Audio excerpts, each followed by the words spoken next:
All right, everyone, the red light is on and we are recording. This is Mark back for another episode of the Veteran Semi Professional. So today's an interview episode where I'm interviewing a veteran about their life and career after the military, all in an effort to help you if you're trying to figure out what am I going to do once I can put my hands back in my pockets, grow out my hair, and start wearing these things called civilian clothes. This is a show for you. So I talk to people about what they've been up to after the military, all in an effort to help you and your family get a sense of what post-military life can look like, start putting the pieces of the puzzle together for what you're going to do after the uniform, and then also give you some tools, tactics, frameworks, show you some opportunities that are out there that you may not know about.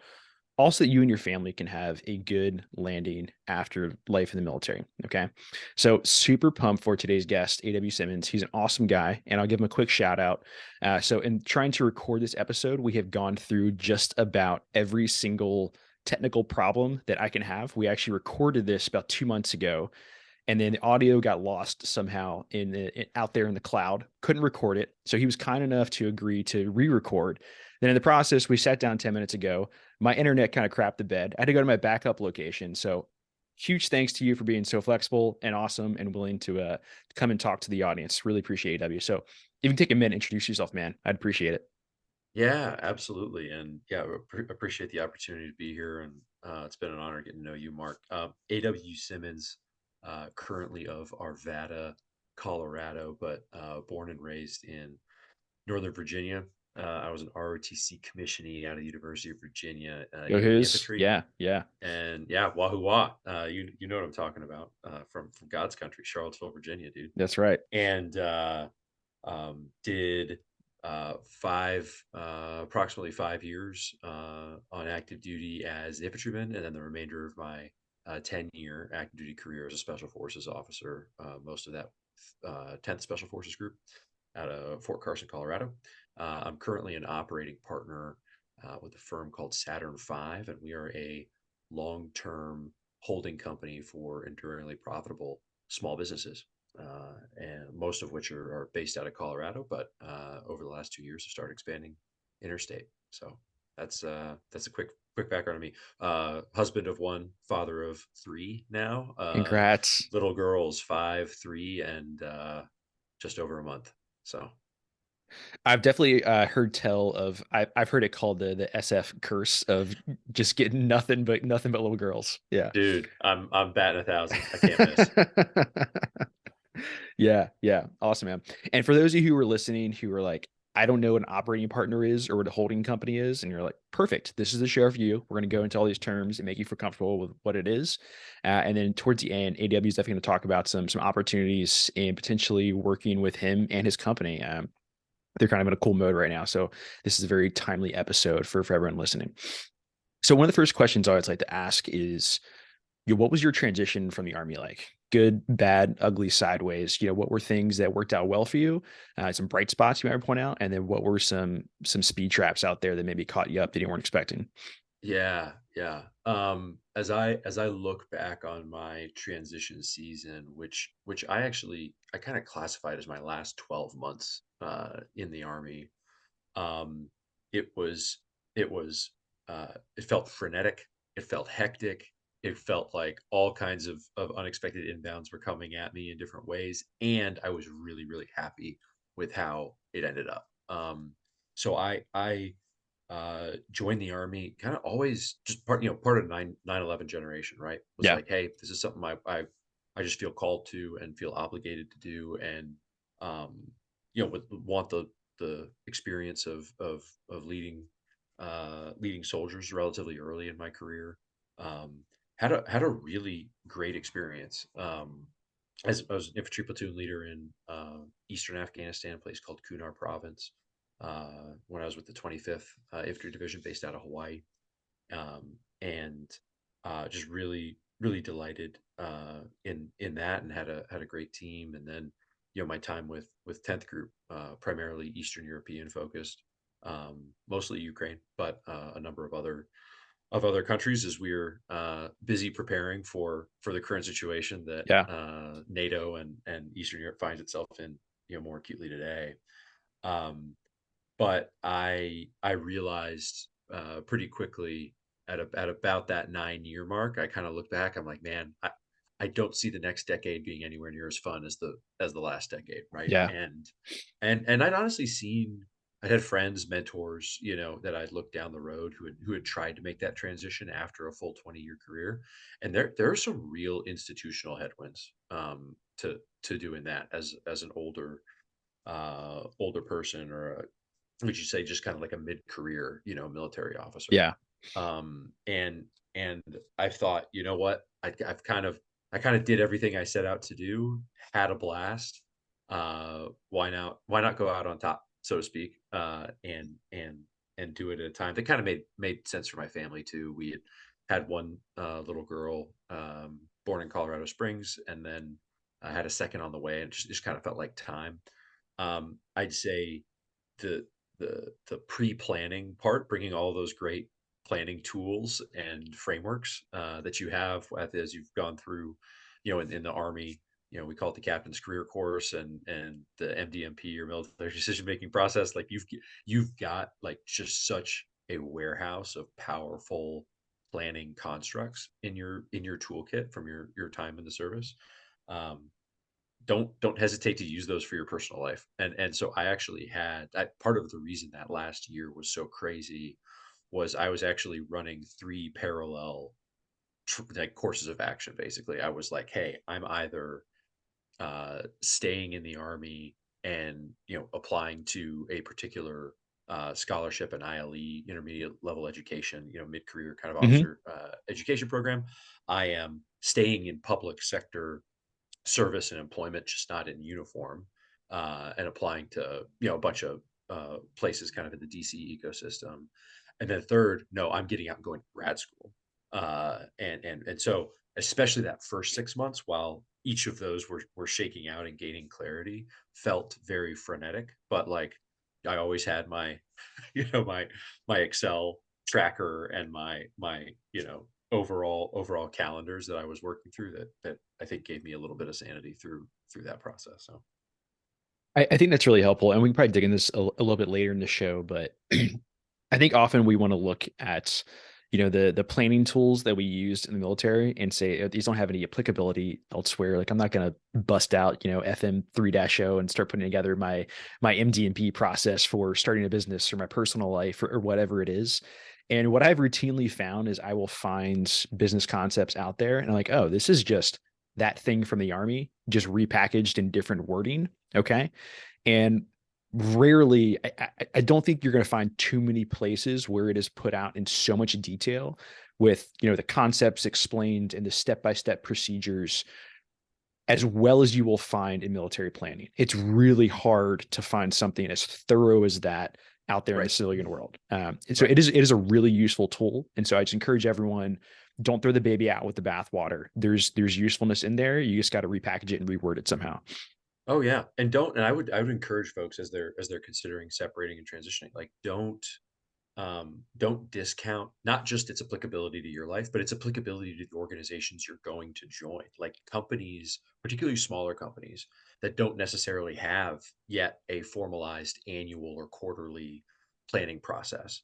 Like they are hungry for that stuff. And I actually made a little bit of scratch kind of consulting on the side for startups using sort of the SF version of MDMP. So we have a 12-man ODA, operational attachment alpha, is kind of the unit size that Green Berets typically operate in. There's a special version of mission planning suited for that size group and those kinds of missions, and it's absolutely directly applicable to business problems. And if you have small, highly enabled teams trying to figure out, man, what do we do next, and how do we decide collectively what to do next? Like, what is our framework for that?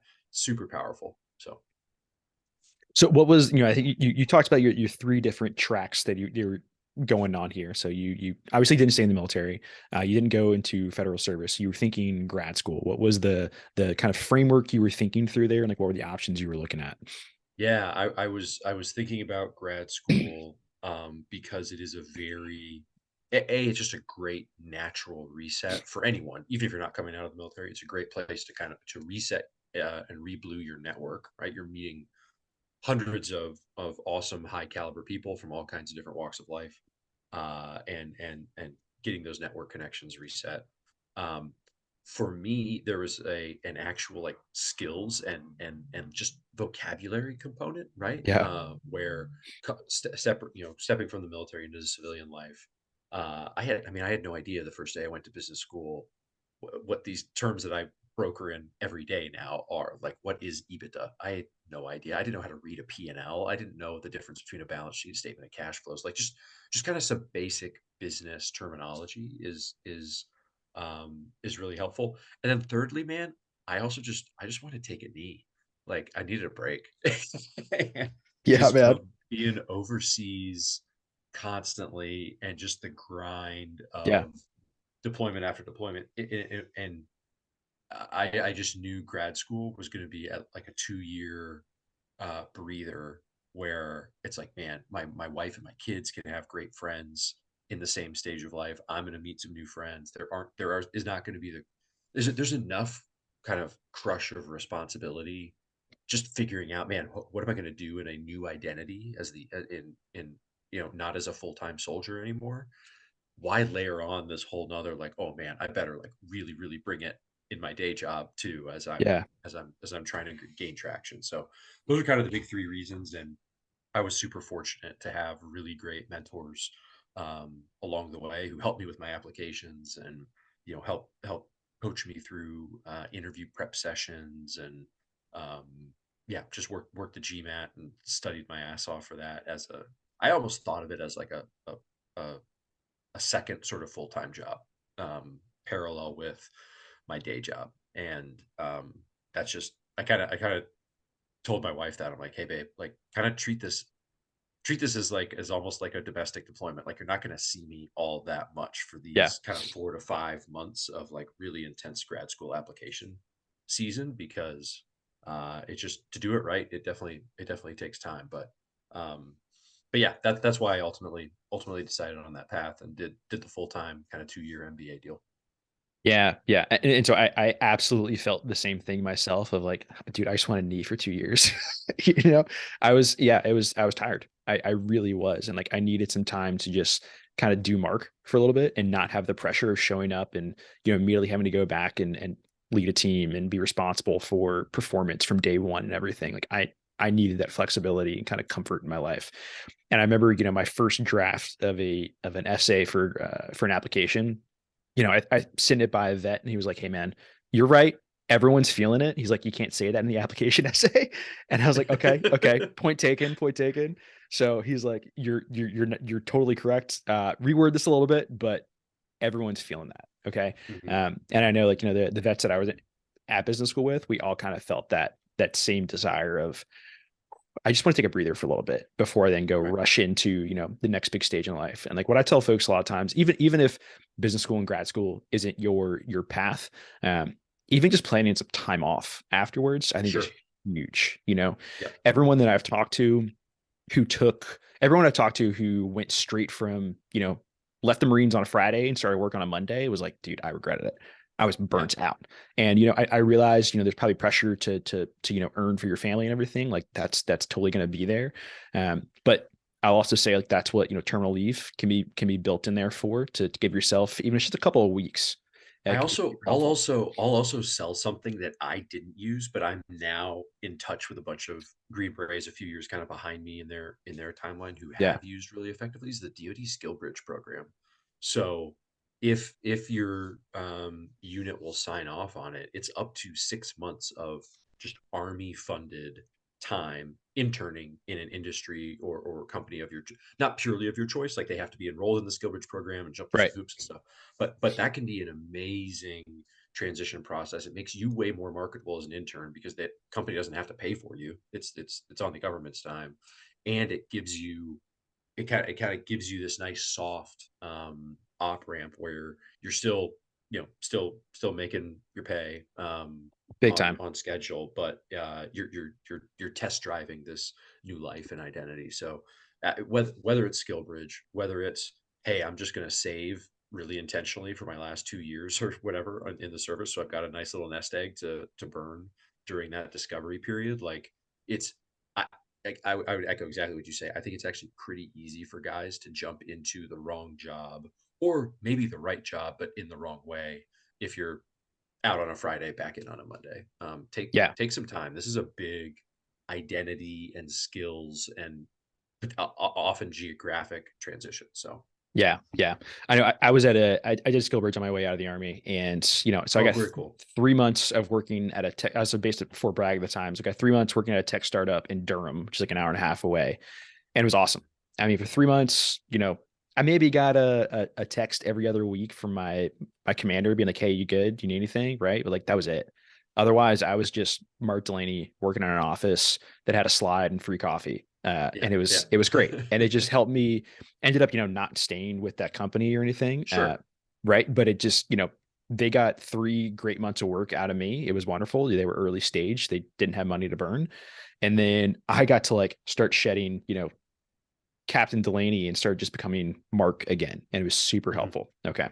Well, so, you ended up at a pretty decent business school. Harvard Business School is all right. It's not a Darden or anything, but it's pretty good. Okay.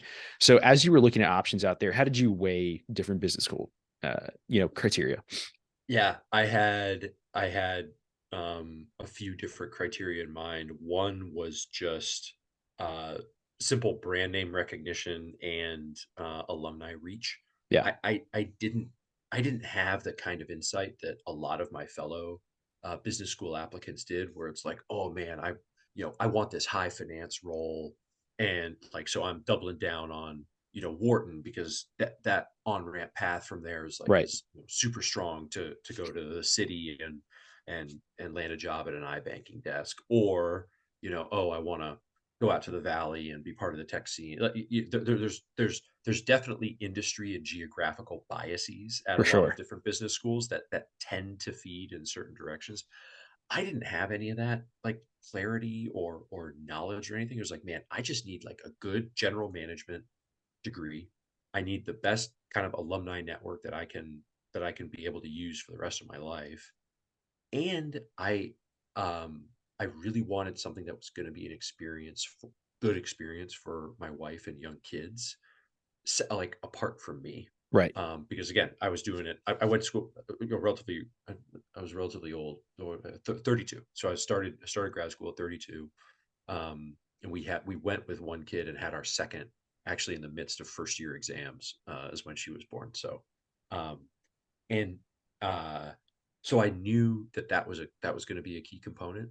And as I toured campuses and did that, that whole kind of sorting and filtering process, I was super impressed with HBS's approach to a like on campus living. Like it is not a commuter campus. Like if you come, like you're either living directly on campus or immediately adjacent, and just like their attitude around families and kids. If you come with spouse and or kids, you actually get first pick for on campus Oh, nice. housing in reverse order from largest families to smallest families. And so like that, basically what it meant was, oh man, this isn't just a great, awesome 2 year professional reset and experience. This could be that same exact thing for your spouse and children, because there we were living. I mean, I lived literally half a flight of stairs directly above an apartment from another Green Beret, right across I mean, 20 feet away, across a common area from actually former professional hockey player who'd been in the NHL for 8 years and was coming back, had two girls like exactly our girls' ages. Yeah. And like even today, my wife is still super close with all of those friends that we lived with in that, uh that teeny set of apartments, right there on the Charles River. And so that to me was the that was the deciding factor, was like, oh man, this is could be a really, really cool thing for my family too. So I think that's a really great way to look at it. And I know a lot of people who are listening, you're thinking about post-military life, and whether it's, picking grad schools or we're just going to go live and everything. And, a conversation I have quite a bit with friends. I have a very close personal friend, actually. He's a former Green Beret. He just got into a business school somewhere. And we had lots of conversations like this where it was, okay, I know, my wife has just been been grinding right next to me for the last 8 years with Mhm. all the deployments and training and everything too. And so there's got to be like a rebounce kind of in our relationship where like, it's not just about me and my schedule and deployments and everything anymore. Um, and then that can kind of butt up against, okay, if I want to go do this grad school thing, there's only so many places I can kind of go. There's only so many schools and so many locations where they tend to be out there. But I think it could present an opportunity like where you and your relationship can find a place that's like good for you and also rebounds to that family time. And the general sense I get from a lot of schools is like they do understand the importance of family. I think some schools a little bit more than another, and it's a really important reason to talk to people who are there, and if you can, you go physically visit campus, because I'm sure you Yeah. did, and you saw, oh shoot, like I'm literally going to be living right next to other people, we're going to be on campus, my first classroom is going to be 500 meters away or whatever it is, and Yep. he's getting that sense of like, okay, this is kind of the environment that we want to move to. Yeah. No, like I cannot stress enough. I actually don't know post COVID what the how the interview process works at most schools, but if at all possible, you can go and do your interview in person. Let them kind of roll out the red carpet. Have the student ambassadors or whoever show you around. Like no substitute for walking the ground in person, so you can actually visualize you. And if you're going with a family, your family's life there is worth its weight in gold. You know. Yeah. And I also strongly encourage you, whether you're looking at schools or, new companies to go work for or something, one, always good to talk to veterans. It's always just like an easy way to get in. Hey, you were in the Army, I was in the Army, you were in the Navy, I was in the Marines, whatever. That's always a good connection. And I usually find one, vets are usually very good at giving you the no bullshit, honest truth about a place. Okay. Um, One dynamic I experienced though, that's a really good reason I think to go talk to non-veterans, especially, is I think sometimes we as vets can be like blinded by the lights a little bit. You're like, oh my gosh, everyone's so nice to me. They're rolling out the red carpet. This building's beautiful. Like this is amazing. Whereas someone who just came from working for like Goldman Sachs beforehand or something is like, eh, you know, I'm like kind of used to this life. And they're going to give you a different perspective. And it's just an important one to weigh kind of both sides there. That I think is worth looking at. Yep, for sure. Yeah, yeah. So what did you think you were going to do after graduation? What was the plan for post grad? Yeah. So what I came around to through some reading and interviews with just calling every mentor and former superior I'd known who'd been in the army and then separated. I started to hone in on this world that I am in now, which is that of small business. Um, because as I kick tires on a bunch of things, the multi-tiered pyramidal bureaucracy of going to a major investment bank or a really big consulting firm felt ill too close for comfort. You know what I mean? Yeah, It's like, yeah, I've just spent 10 years navigating the world's largest bureaucracy. That's a little there are other personality types out there too, and I totally want to acknowledge that. Like some people that can be very comforting and like, oh 100%. man, like I totally get like, hey, I'm coming from a world of like very clear, annual or biannual kind of promotion schedules, and I have this, required education that I go to, and that I can see the golden path kind of laid before me and Right. see and that's awesome. Don't I would say like you use your transition time to really interrogate what you're about and what makes you tick and where you play to your strengths and if that's you, that's awesome. That could be like so great because it's programmatic. Like it's the recruiting process is very structured and systematized. The hiring process is very structured and systematized. The benefits are very understandable and predictable and kind of carbon copy for everybody. I just knew for me, part of the frustration, part of what drove me to leave was fighting against that very system to make kind of what I saw to be kind of rational decisions on the ground. Um, and so I knew that was going to drive me bananas. At the same time, as I mentioned before, I'm 32 years old, have two kids now, my second year of grad school. I wasn't really in the life stage to go and lock myself in the basement with one or two other, high capacity founders and like dream up some like great new startup. Right. Right. And I just didn't have a good reason to win kind of in that. Yeah. Um, and so I was like, man, what is a place where I feel like my skills, my values, and my prior experience can all align to make a lot of sense and achieve victory. And I think the answer to that really became small business. I come from a family background of small business ownership um, in my kind of grandparents' generation. Um, and the more I talk to people in this world, and you listeners may, as they explore this, will find them under the branding of kind of search funds. Sometimes ETA, entrepreneurship through acquisition, is an acronym that's thrown out for this world. It's basically businesses that are smaller than what traditional private equity firms typically like to target, and so can transact on the market for relatively attractive multiples. And so, sorry, when I say multiple, that's like the price you're paying for every dollar of cash flow that business is generating. Right. Um, and so uh, that's like really where I honed in. And I actually was planning to and did launch my own self-funded search to go out find a really attractive small business to buy and operate. A number of months into that process, I got a call from a really great mentor and friend of mine, a guy named Max Anderson, out in Denver, who pitched me on something and said, "Hey, man, my yeah, he had started a fund with a co-founder a few years before that, and they were pursuing a brand new capital raise with a strictly small business acquisition kind of thesis." And he called me up and said, "Hey, man, we got more deals and more opportunity than I know what to deal with. How about instead of looking for one business, you come on and be on the ownership table for 15 different ones, if we can find them and close them that in the next couple of years." And it ended up being with an awesome, just killer team, really values aligned, and hilariously fun group to work with. And yeah, so that's how I ended up where I am now at Saturn Five.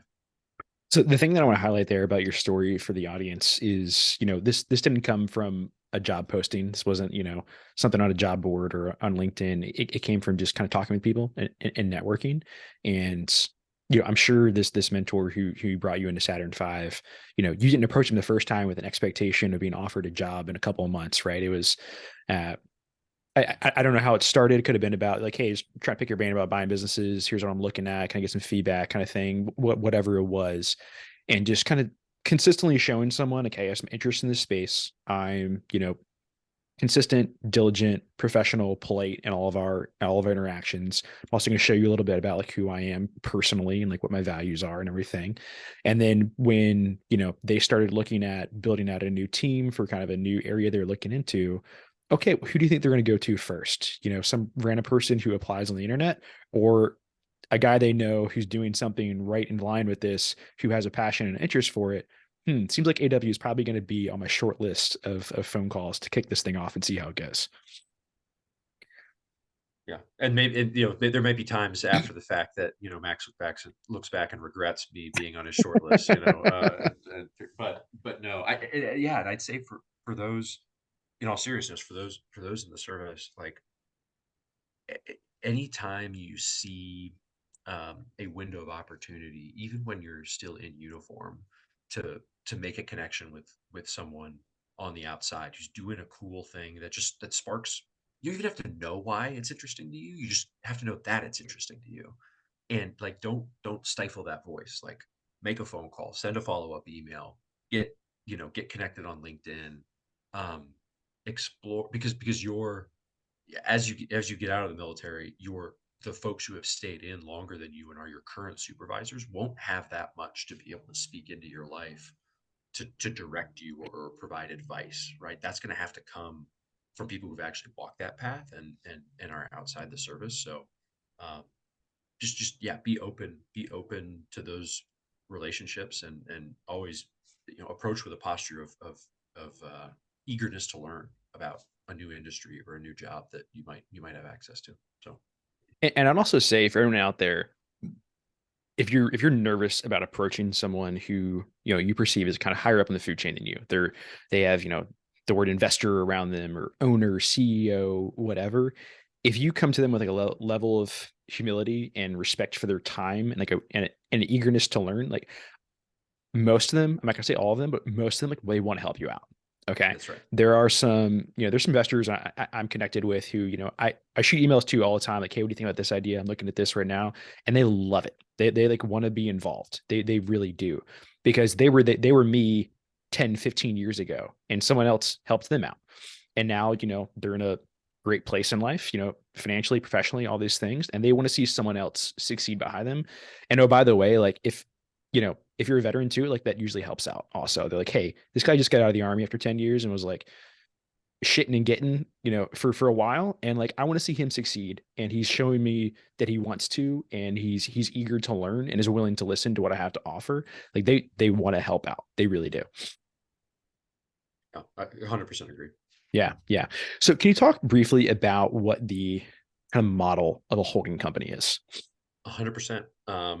What a holding company is and does is seeks um, to build. And I'll use kind of Saturn V's mission statement Hmm. here is to build an enduringly profitable family of small businesses where customers win and employees flourish. What that actually means is that we are in the private equity space, but we like to think that we operate very differently from traditional private equity firms who typically have 5, 7, 10 year holding periods where they have to return capital and earnings back to their investors Right. on a certain schedule. So they're actually structurally, most PE firms are structurally incentivized to find attractive opportunities, but really aggressively reset management, take them to hyper growth, put as much energy and change behind these small businesses, companies as they can, and then exit them later on by selling them to a new buyer. What we as a holding company pride ourselves on is that we never have to sell anything that we get involved with and purchase. That's not to say we have a strict policy against ever exiting an investment. Right. That would be kind of dogmatic and foolish. Right. But the kind of overarching thesis is that our investors and us are getting involved in businesses we want to own for 20, 30 years and beyond. Um, and these businesses are typically best in their niche. They're often not businesses you might even be aware of as um, a typical kind of consumer. A lot of them do B2B services, which is they're a business that provides a good or service to other businesses, and so kind of operate in the background of a typical individual consumer's awareness. But they do great work, and they serve their employees really well, and they can be really attractive investments, particularly as you stretch the whole period out into the double digits. And so that's basically where we're at. We get to partner with businesses with owners who really care about what the next chapter of their legacy looks like, and we don't have to exit or introduce unwarranted turbulence into a business's life. I like that. And it's something, a, a thought that I've had about this small business buying world and kind of private equity model in general. I'm like, it feels like everyone's just like buying a business, grow it for 7 years, sell to someone else, rinse and repeat. And it's just like everyone's just kind of like revolving door through like the same set of businesses in a sense. And me personally, like, just kind of turns me off a tad. Now, if you do it and you do it well, one, there's a huge challenge in growing it. Like that's a huge challenge. Like there's a lot of good, personal growth and growth that can happen for, the employees and the business owners and everybody involved in doing that. Um, I just like the idea of kind of like holding on to something like, hey, I want to keep this business for 20 years and like really, you know, have my hands tied into the community and everybody Mm. involved in everything. Um, Yeah, that's just something that I align with a little bit better. Other people like the kind of excitement and growth that happens with, there's more kind of private equity style deals where you are looking to exit after 5 or 7 years. It's just a different mentality to think about there. yeah, that's right. And yeah, I think for me, being on the road, deploying, PCSing constantly, there was an element of my next professional chapter where I did want to put down roots in a place and have meaningful longer term relationships into a given community. And what's super cool, it's just an awesome privilege. We now, 17 portfolio companies in the small business companies. We've actually done some venture and startup investing on the side as well, kind of along the way. But the vast majority of my day to day is focused around our small business holdings. Each one of those 17 companies has incredible history. They've been around for years and years, sometimes have employees who are 10, 15, sometimes 20 years of tenure, in a given company, and are just um, they more often than not are beacons or lighthouses, in their community writ Yeah. large. And that's just like a really cool thing to be a part of. And when you think about like the nature of compounding, as well. And I don't just mean financial compounding, though that is, I am talking about that, but I'm also talking about relational compounding, knowledge and skills, right? Like being in an industry for a long enough time to have relational networks that grow and grow and grow. Like that's where all the cool growth is, right? Like I remember reading, 98% of Warren Buffett's net worth was generated after age 65. Yeah. Like that's like Crazy to think about. mind-boggling, right? Yeah. Yeah. But that's how compounding works, right? It's just Yeah. like time in the market in really high quality, great businesses with great people.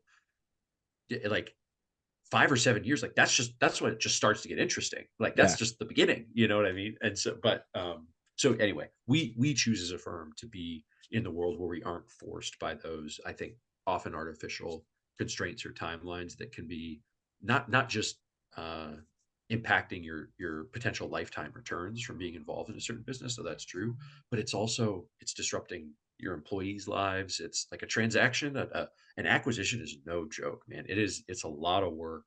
It's a lot of there's emotions involved. There's over communication at all levels of the organization involved. And that's the world that I get to kind of play in day to day as an operating partner, which is really fun. Can you describe what your role as an operating partner is? Okay. Just for someone Absolutely. who's like, what exactly does this guy do with his hands all day? Yeah, yeah, yeah. If I had the final answer, I'd love to know it. We're still figuring it out on a day to day basis. But writ large across our team of 10, there's three of us who are fully dedicated operating role folks, and basically what that means is um, we will partner with a company pretty late in its acquisition, kind of the deal process stage. We're starting to specialize a bit within the Saturn V team with folks who focus strictly on or more strictly on deals, and those who focus on operations and sort of day to day management of companies. But the operating partner will um, come alongside a business as it's about to be acquired and join the Saturn V family. And what we do is basically enable and support a CEO and their core leadership team to the greatest extent possible with all of our portfolio level resources. Something that's pretty common in small business land is that the owner operator for years and years has been on an island. So it's what we call it. They've been making decisions pretty much in isolation. They might have a network of industry focused peers that they've built over the years, um, but by and large, the buck stops with them. As a leader of a 20 to 80 employee, say, small business, and they may have never had the benefit of having someone on their team who can connect them to higher quality legal advice, higher quality insurance advice, employment law and structuring, perspectives. Really like world class financial accounting and planning processes, Yeah. but annual budgeting, quarterly reporting, weekly. What are the 3 or 4 weekly metrics I'm looking at in my business to tell me where I am and whether I'm going where I want to go. That's really what the operating partner provides to that CEO, is that kind of that support, and then helping them over time build out their team of middle managers, that direct reports that they can then empower, upskill, level up, and in so doing elevate the entire business. Very cool. Very cool. Okay. So I know you all are in, email a couple weeks ago. I think you're on some type of like recruiting growth mode right now. Can you talk a little about that for y'all right now? Yeah, absolutely, absolutely. So we're a team of 10, as I mentioned, full-time folks, but we are in the process of hiring for a number of other roles, both in our operating kind of segment or side of Saturn V, and we're doing a formal intern process for the first time. We've always been very ad hoc, what we call sometimes ham and egging it when it comes to having summer help or temporary interns, but we're running a deliberate process for that now.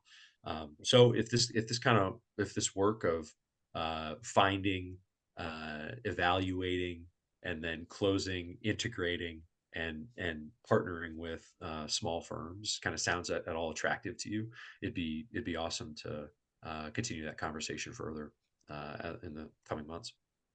Okay. Well, we'll definitely repeat it at the end. But if someone's listening right now and they think, hey, this is kind of piquing my curiosity, is there a preferred way for them to reach out to you or Saturn V in general?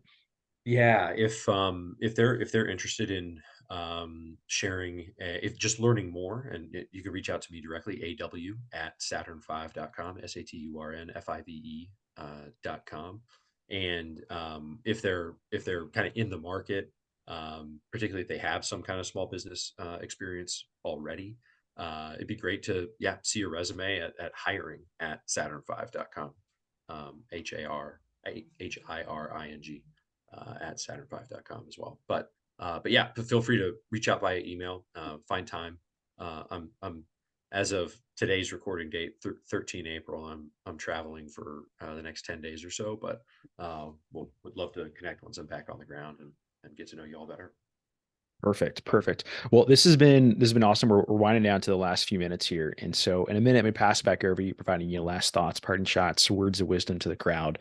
Before I do this question, I always ask my guests, and I know, we've recorded this now twice, and so you've already got the spoiler and what this question is going to be. But what was the best and or worst chow hall you've ever been to in the military? Yeah. No, I love it. I think this is a great question. I think the best for breakfast, I gotta go back to 10th Group on the at Fort Carson, like best omelets in the world, amazing.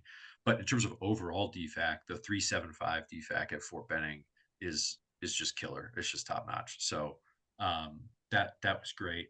And then worst, I'm trying to remember. Oh yeah, I think I told you that worst DFAC was the 1.5 burner rickety mortar hole filled like cart that we had on one of my outposts in Afghanistan with like a you know didn't always work LP tank connection. Oh, love it. Yeah. But when I look back, that was like that was hard living. But man, we were grateful to have a hot grill after a couple weeks of it was actually 2 months of MREs we had before that got out there. So that changed our lives.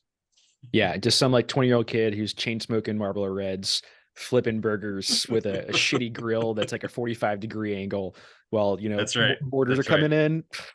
One of the tires is Ye- flat and like it's riddled with shrapnel. It's just like, man, we're figuring it out. Oh, it's great. It's great. Wait, I appreciate your time today, man. Especially, I know you're traveling right now, so I appreciate you carving out some time to chat to the audience. If if you wanted to give any last thoughts to people as they're thinking about, post uniform life, what would you want to share with them? It's like anything else, man. Those without a planner fail to plan or planning to fail, right? Like make a plan, be deliberate about it, uh, and stay humble enough to ask for help. Like ask your fellow veterans, ask people who aren't even veterans but are in an industry or segment of choice. Like people want to help.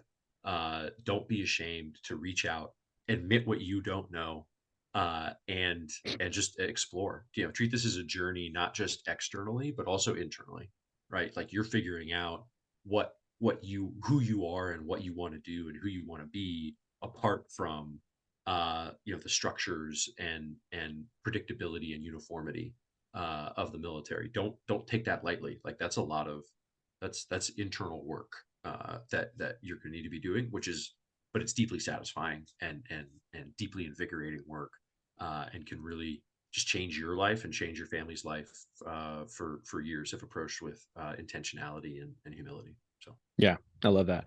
Well, hey man, lots of great stuff in here for the audience. Really appreciate your time and lots of great things in here for people to dig into. Just one last time, if people want to reach out to you, what's the best way to reach you? Yep. You can email me aw@saturn5.com. Or if you're actively in the market looking to shop around for roles, hiring at saturn5.com. Yeah, and I'll just give him one last plug. AW is a super approachable guy, great fun to talk to. Was kind enough to deal with me and all the shit storm of things that happen with trying to record this one. So don't be scared to reach out to him. Okay, he's an awesome guy. All right, everyone, really appreciate you tuning in for the show. AW, appreciate your time today. If you're still listening, please like, subscribe, leave a review, and I'll see you all next week. Take care.